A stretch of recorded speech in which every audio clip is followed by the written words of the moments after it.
qual é a providência tomada? É ligar para o Disque 100 denunciar, meu irmão. Não tem outro caminho.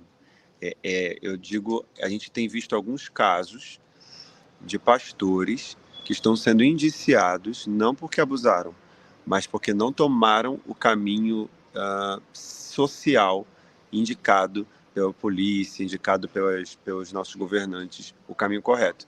Então, quando algum adolescente vem dizendo que foi abusado em casa, o que é o papel geralmente o pastor ou o líder faz? Senta, quer saber da história, pede para ele fazer todo um relato de testemunho. Isso dá processo. Nós não podemos fazer isso nesse caso. Nós temos que fazer a ligação, pedir para que, ou a gente pode denunciar, às vezes o adolescente não vai fazer isso, mas a gente vai fazer a denúncia do Disque 100, o Disque 100 vai fazer todo um movimento de entendimento, de pesquisa, de investigação. Não é rápido, mas ele vai tentar, e é anônimo. Ninguém fala nada, ninguém perguntou seu nome. Ele vai perguntar só os dados da casa, de quem é esse adolescente, que familiar, nem pergunta quem você acha que é o abusador. Também não faz isso. Mas é muito importante a gente não entrar nessa falsa ideia de que nós temos que resolver esse assunto. Isso é caso de polícia. Então, eu já vi algumas líderes de igreja perguntando: o que eu faço? Eu tenho que falar com o pastor antes? Eu falei: não, a primeira coisa é você fazer o Disque 100. Porque o tempo que você vai esperar para falar com alguém da igreja ainda, esse adolescente ou essa criança ainda está sendo abusado.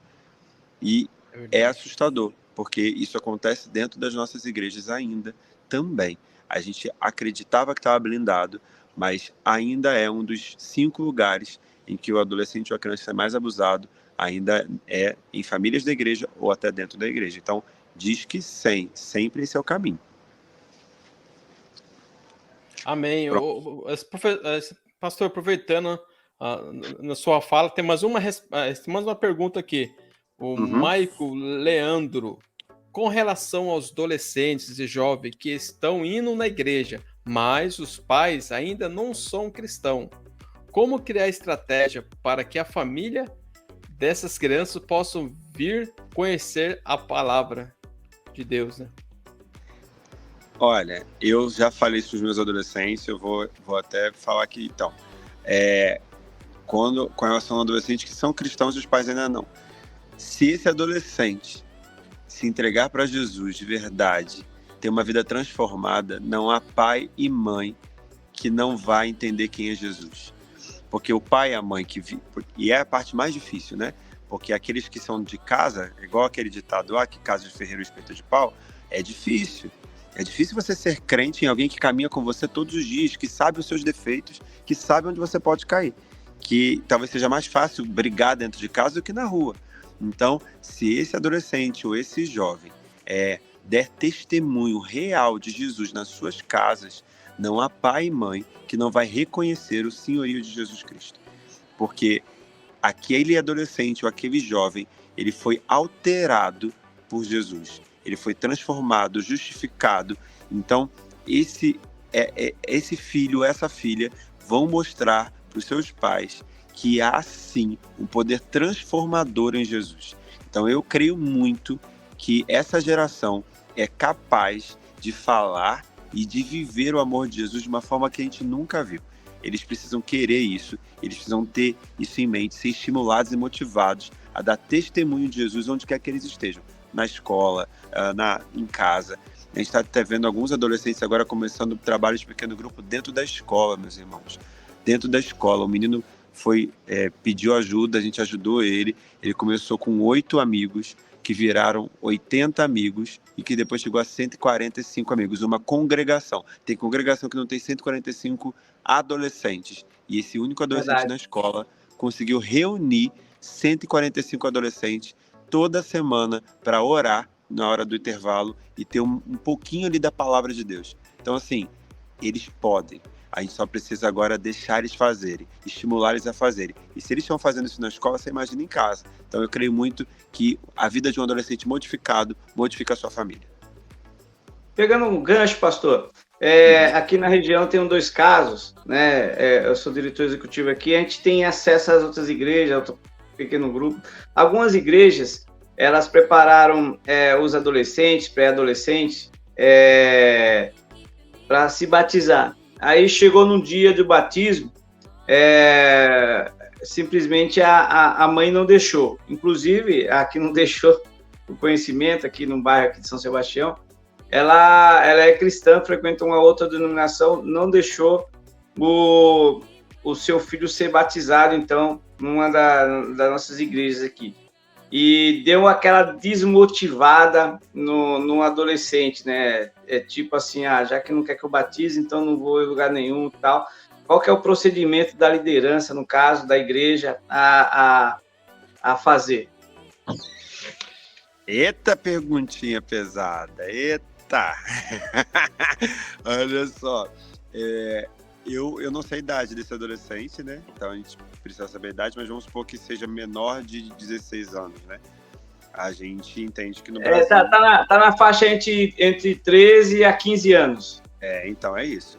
Os pais têm total gestão sobre esse adolescente. Então isso pode acontecer. Eu confesso que eu nunca tinha visto, mas não duvidava que isso poderia acontecer. Às vezes tem alguns pais que não acreditam no batismo por imersão, como os batistas fazem, acreditam nos presbiterianos, que é por aspersão. Então cada um aí tem a sua um caminho de entendimento da palavra de Deus. Para esse adolescente ou para qualquer outro adolescente, a gente precisa estimulá-lo a ganhar os seus pais, o coração dos seus pais, mas não desistir desse processo, né? Há uma conversa com os pais, com certeza que precisa ser feita, com certeza. Mas esse adolescente, ele se sente desestimulado a seguir, mas é aí que ele devia ser estimulado a continuar, porque a batalha continua grande. Então ele precisa entender todo esse movimento da família dele, entender que Deus está agindo através da vida dele e que o batismo, apesar de ser um memorial incrível, maravilhoso, emblemático, ele não gera salvação. Nós batistas cremos nisso.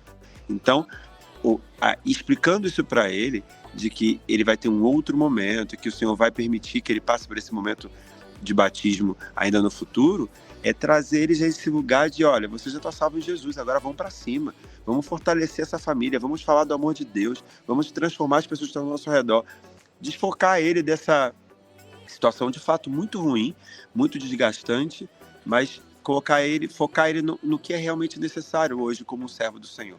E hoje eu conheço muitos adolescentes que estão fazendo movimentos cristãos no Brasil incríveis, meus irmãos, incríveis. Então, assim, vamos motivar essa geração. Uma pergunta que você tinha feito para a Silvia, que você tinha falado para eu te responder também, trabalho com adolescente jovem, só para a gente esclarecer, dá para fazer separado e é muito bom quando faz separado. Mas se for junto, que a gente tenha aspectos diferentes.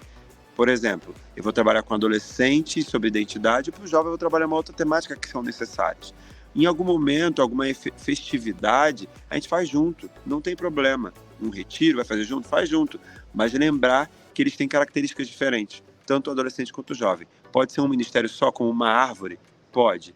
Mas galhos diferentes, para que a gente possa frutificar de uma forma mais eficaz. Então, o adolescente precisa ser visto como adolescente. Não dá para ter uma classe de escola bíblica, por exemplo, com um menino de 15 anos e uma menina de 25. Não é bom, não ajuda, não fortalece ninguém. Então, se a gente quer ser efetivo, ainda que sejam 2 adolescentes de um lado e 15 jovens do outro, ou ao contrário, a gente precisa trabalhar eles na idade certa com grupos separados.